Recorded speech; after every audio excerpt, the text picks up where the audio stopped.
Hi guys, in front of me is Motorola Edge 15 and let me show you how to change keyboard language. First of all, open new message. Once you've got your keypad open, mark settings, then go to languages, tap add keyboard and choose the one that you want to apply. You can either scroll all the way down till you find it, or in search area, provide it to make it a bit quicker. Then tap on done, and now you can either stay with both languages, and in that case you've got this word icon here to switch between languages.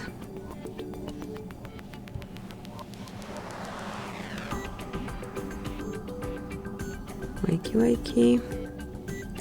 Okay, so let me open it one more time. Sometimes it needs a bit more time, so as you can see now it is active and you can switch between them smoothly. And if you want to have one language only, just open settings and remove unnecessary language. Then you've got one language only with no switch icon. Thank you for watching. Please subscribe our channel and leave the thumbs up.